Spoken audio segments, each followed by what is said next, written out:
तो हम बात कर रहे थे जुपिटर और मून का जो कंजक्शन है, अगर आपके D9 चार्ट के विभिन्न भाव में हो तो ये कंजक्शन से आपको क्या-क्या रिजल्ट देखने को मिल सकते हैं।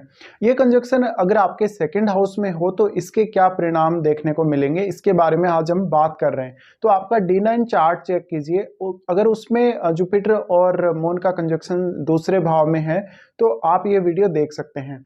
देखिए, दूसरे भाव में अगर जुपिटर और मून का कंजक्शन है तो ये निश्चित है कि जातक अपनी फैमिली के प्रति बहुत ज़्यादा केयरिंग होगा। सेकंड हाफ ऑफ लाइफ में अपनी फैमिली की चिंता उसको बहुत ज़्यादा रहेगी। वो वेल्थ एक्युमुलेट कर पाएगा, उसका सारा का सारा फोकस अपनी लाइफस्टाइल और फैमिली पर रहेगा।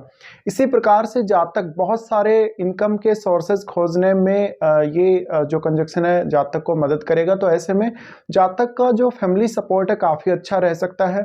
जातक के जो फैमिली के मेंबर्स हैं वो जातक को पूर्ण रूप से सपोर्ट करते हुए नजर आएंगे। लेकिन इस केस में कभी-कभी ऐसा देखा जा सकता है जब जातक अपनी फैमिली में बहुत ज़्यादा पैसा अर्न करने वाला एक अकेला पुरुष या अकेली स्त्री हो। देखा जाए तो इसमें जो जातक की अर्निंग्स होती हैं वो उनकी जो फैमिली मेंबर्स की सारी अर्निंग होती है उनसे सबसे ज़्यादा होती है। तो ऐसे में आप बहुत ही एक रेस्पॉन्सिबल पर्सन होते हैं, आप फैमिली के लिए बहुत ज़्यादा इंपॉर्टेंट पर्सन होते हैं। फिर ऐसे जातक का जो फैमिली के जितने भी डील्स हैं, जैसे प्रॉपर्टी वगैरह, घर वगैरह का कोई भी डील अगर वो करते हैं तो उसमें फैमिली की पूर्ण रूप से सहमति रहती है आपस में। अब अगर यहाँ पे कोई और ग्रह मान लीजिए हो सकता है आपका, तो फिर आपको कुछ दिक्कतें हो सकती हैं।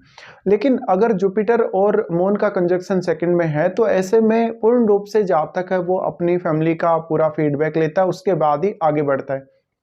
तो हम ये भी बोल सकते हैं कि जुपिटर और मून का कंजक्शन सेकंड हाउस में है तो जातक पूरी फैमिली को साथ लेकर चलता है, हमेशा पूरी फैमिली को साथ लेकर आगे बढ़ता है।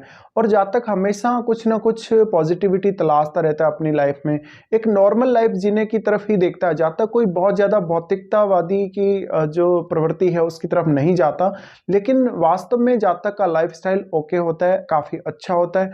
जातक पूर्ण रूप से अपने फैमिली का साथ और सदस्यों का सपोर्ट है वो एंजॉय कर पाता है। अब यहाँ जुपिटर और मून का कंजक्शन है तो बात आती है वेल्थ एक्युमुलेशन की। तो देखिए, ये कंजक्शन आपके सेकंड हाउस में है तो निश्चित है कि सेकंड हाफ ऑफ लाइफ में एक अच्छा अपॉर्चुनिटी आपको मिलेगा वेल्थ एक्युमुलेशन का। अब अगर यहाँ आप लालच नहीं करें तो आप बहुत ज़्यादा वेल्थ एक्युमुलेशन कर पाएंगे, लेकिन ये जो ग्रोथ है आपकी वेल्थ एक्युमुलेशन की वो लॉन्ग टर्म रहेगी और आपको लॉन्ग टर्म के लिए ही हमेशा विचार करना चाहिए। जुपिटर और मून का कंजक्शन सेकंड में है तो जातक अपनी तरफ से जो उसकी जिम्मेदारियां बनेगी अपनी फैमिली और धन संपत्ति के प्रति, उनको वो पूर्ण रूप से निभाएगा और जो अपने परिवार के सभी सदस्य हैं उसके, उनकी सबकी वो केयर करके चलेगा। अब क्योंकि हम D9 चार्ट की बात करें तो D9 चार्ट में अगर ये स्थिति है तो मैरिज के बाद जो आपका पार्टनर आएगा उसका बहुत ज़्यादा इंपॉर्टेंट रोल आपकी फैमिली और आपकी फैमिली से संबंधित जितने भी डील हैं उनमें हो सकता है। फिर क्योंकि चंद्रमा है वो इमेजिनेशन का कारक है और जो जुपिटर है वो ज्ञान के कारक हैं। ज्ञान के कारक होने की वजह से जातक में एक अच्छी समझ फैमिली के प्रति, फैमिली के कार्यों के प्रति, धन के प्रति डेवलप हो सकती है।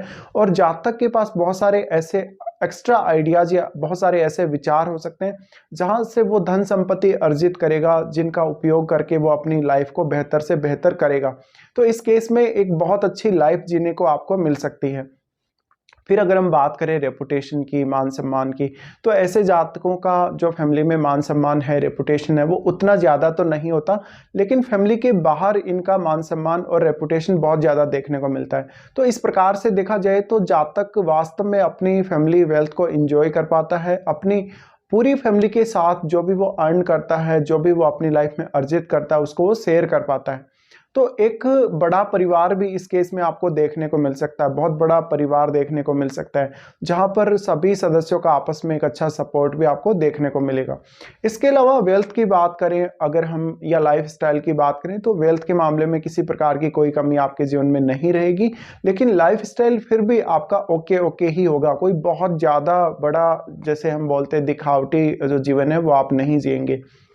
इस प्रकार से अगर देखा जाए तो जुपिटर और मून का कंजक्शन अगर सेकंड हाउस में है तो जातक वास्तव में बहुत गहराई से अपने फैमिली के जो भी डिसीजंस हैं, फैमिली से संबंधित जो भी उसके निर्णय हैं या कार्य हैं, उन पर बहुत गहनता से विचार करेगा। वो अपने ज्ञान का, अपनी एबिलिटी का पूरा यूज उसमें करेगा। साथ साथ में क्योंकि वाणी का स्थान होने की वजह से जातक है वो बहुत सारी डील्स में पार्टिसिपेट कर सकता है बहुत स्ट्रांगली। इसके अलावा जातक का जो फैमिली की वेल्थ है उसको बढ़ाने पर हमेशा ही फोकस रह सकता है। जातक बहुत ही अच्छा केयर टेकर बन सकता है अपनी फैमिली के लिए। साथ साथ में अगर हम भोजन की आदतों की बात करें या उनकी खान पान की आदतों की बात करें तो उन मामले में भी जातक हमेशा अलर्ट रहेगा और पूरी फैमिली को साथ लेकर चलने वाला होगा, पूरी फैमिली को सपोर्ट देकर चलने वाला होगा। तो इस प्रकार से एक अच्छा लाइफस्टाइल क्रिएट होता है जब भी जुपिटर और मून का कंजक्शन आपके D9 चार्ट के सेकंड हाउस में हो। बट आपका जीवन एक समय बाद काफ़ी आध्यात्म की तरफ मुड़ सकता है। आपका लगभग 50 के एज के आसपास जीवन काफ़ी आध्यात्मिक हो सकता है।